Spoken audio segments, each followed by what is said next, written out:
What's up, everybody? Ron Placone here, reporting for Status Coup.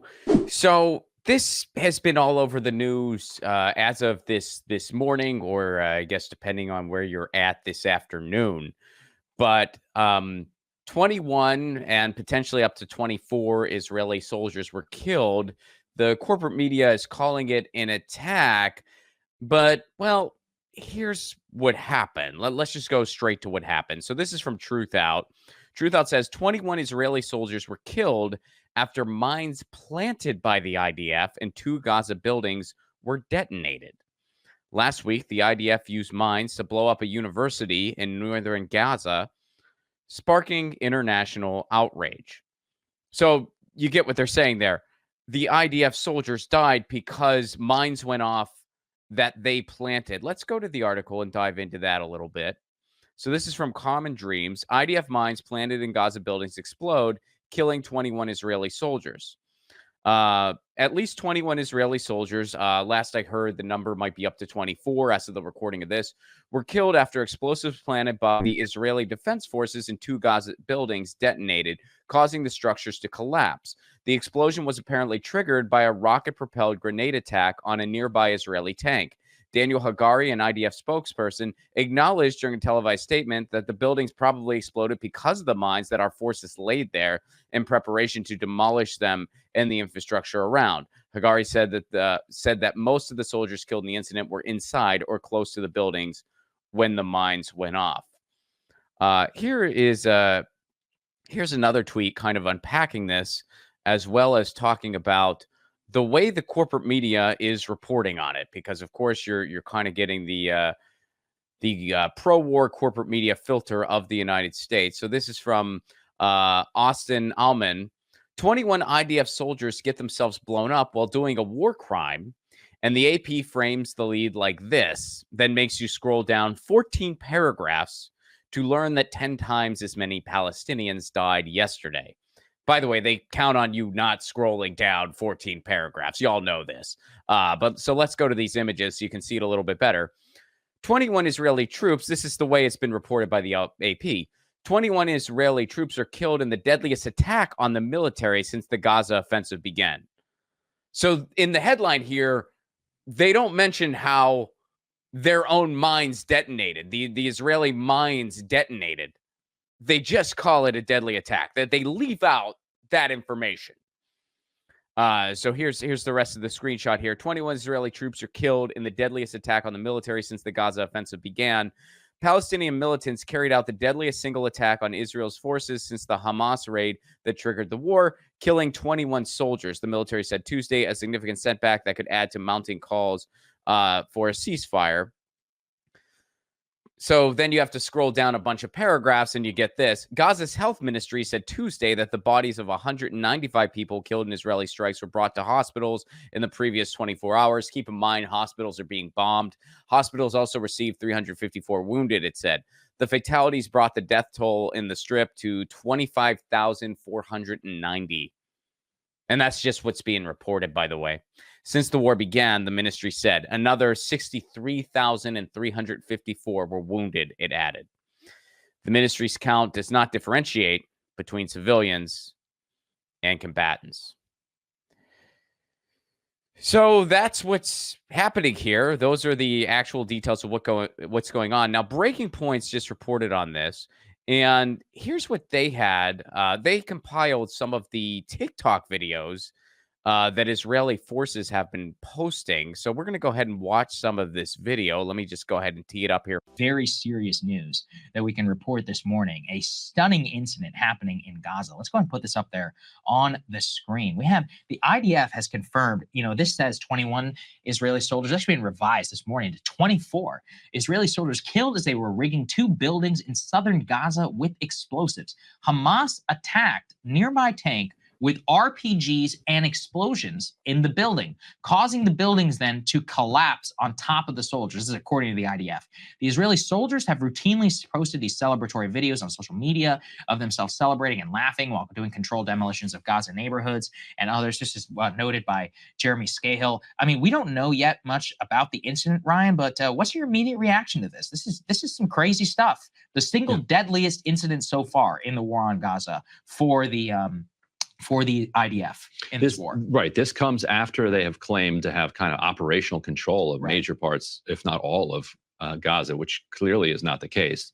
You know, if Hamas is able to, launch an attack on a tank right near a building that they're trying to do a controlled demolition on, we'll talk about this later. But we have seen an enormous number of kind of TikTok videos and Twitter videos of soldiers, like Jeremy said, celebrating these controlled demolitions of just in absolute entire We're going to get to that. We actually have and these controlled demolitions, by the way, are by definition just war crimes. Like, they obviously should not be doing this. And they get to the TikTok videos in a little bit here, and that's what I really want y'all to see. that video. Universities. There you go. Let's play some of the clips that have gotten people so So I can narrate some of these. Our team went ahead and compiled. This appears to be people who are IDF soldiers who are joking about finding sneakers and opening a Nike store actually in the Gaza Strip, going through some of the rubble. This one here, again, these are all TikTok videos that they're openly posting inside of a classroom, kind of mocking the fact that it's an empty classroom. This is just, it's like kids with guns screwing around on kids' bikes, rolling around inside of a house, and kids have been falling forced to over. evacuate. This is where things start to become question marks about the literal discipline within the IDF. I mean, these are guys doing just demolition with target practice with shoulder fired rockets. And then here you've got a guy just literally unloading his clip into a wall. I believe they're calling it the war on walls, but it's not lost on me that 21 of the 24 are confirmed reservists who were, quote, working to remove buildings and other infrastructure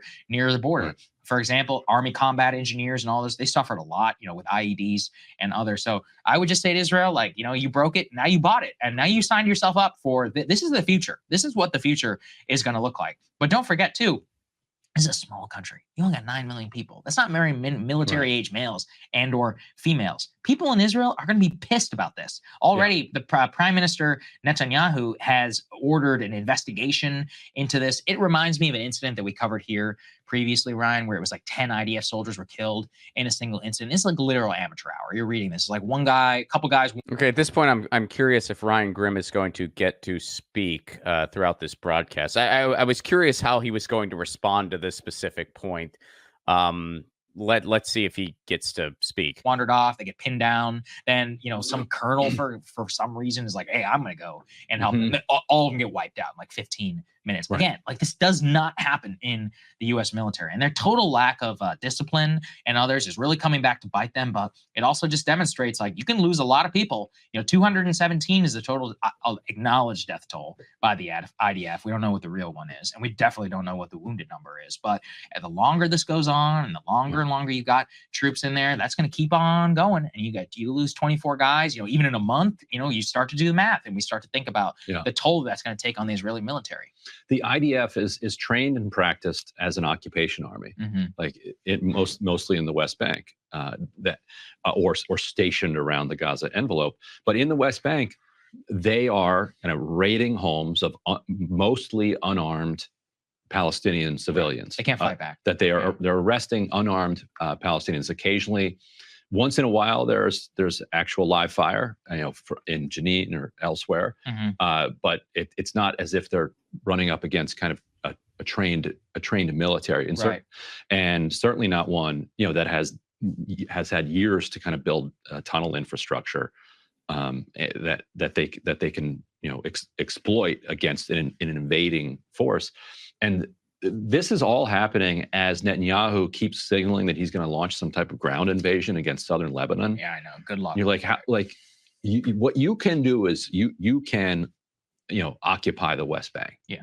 With the help of the Palestinian Authority. And you can bomb. If they lose the help of the Palestinian Authority to do that, they're in big trouble. And yes, and you can bomb Gaza, back to the Stone Age. You can kill tens of thousands of civilians underneath rubble, but you're not a military that's equipped to do this type of thing. There's a column in Haaretz this morning calling out this discipline that you just mentioned, and warning that the army risks losing complete control of these soldiers. The column warns that there could be the formation out of this of basically gangs of like paramilitaries, because you've got all of these armed young men who are posting on social media criticism of their superiors. Yes, yeah, I've seen this. Both civilian and military.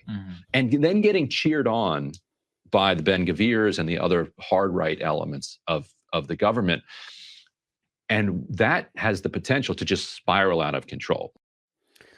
So interesting conversation there between Ryan and Seagar. And I don't agree with all the points Seagar was making. I actually, when he was talking about how you would never see anything like that from the American military, I think about, some of Michael Moore's old movies like Fahrenheit 9/11, where there's footage of American soldiers doing similar things. Just sort of kind of making a mockery of all the carnage and posing with dead, dead civilians. So that's certainly happened. But I get it. I know he's the right perspective, and then the other person, Ryan or Crystal, is the left perspective. So interesting coverage there, and interesting TikTok videos. I thought that was really interesting to kind of bring it to the fold in all of this. And again, it just comes back to, when is there going to be a ceasefire? Clearly, a ceasefire needs to happen. It needed to happen. It needed to happen immediately. We've been calling for a ceasefire since the beginning. It should have, and the entire world's calling for it at this point.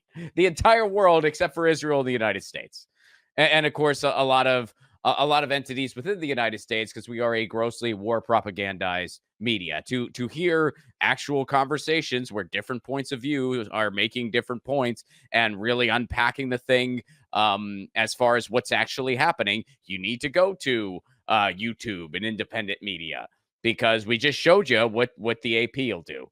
The AP will just call it an attack, which, well, no, there's more details here. It was their mines. They're doing these demolitions that they should not be doing, and they're not going to mention that part. And you're going to have to scroll, like the tweet said, 14 paragraphs. So it's really brutal watching this unfold. And Joe Biden is just continuing to allow this. He could use his bully pulpit. He could cut off funds, demand a ceasefire. He's not doing anything like that. Not at all. Even though most people, even in the United States, the majority of Americans, and keep in mind, America, again, if there is a country more war propagandized than the United States, I've not been there and I have no desire to go there. I don't know if such a country exists or not, but if it does, I don't want to ever go there. I personally have never been to a country more war propagandized than the United States. Never. But even despite all that, most Americans calling for a ceasefire. Even some members of government, which is not many. It's a small handful in both the House and the Senate, which really goes to show you just how much public opinion is factored into anything in our government. Most Americans want a ceasefire. In office, you can find a few here and there that are calling for a ceasefire. And of course, President Biden's not. President Biden did use his executive authority to start bombing Yemen. He did do that. So, again, and then they're showing you these TikTok videos. Smedley Butler wrote the book a long time ago, War is a Racket. War is a racket. It pads the pockets of an elite few while just destroying the world. And thousands of innocent people are dead because of all this. And it's the same record over and over again. And we're going to get the terrorists. We're going to get Hamas. We're going to get...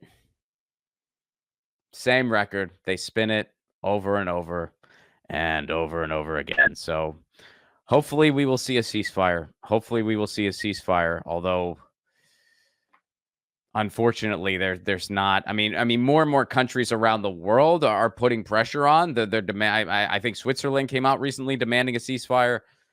So you see that, and that's some reason for a little bit of hope. But the United States government and the Israeli government, they're not budging. They're not budging. So we'll see what happens here, folks.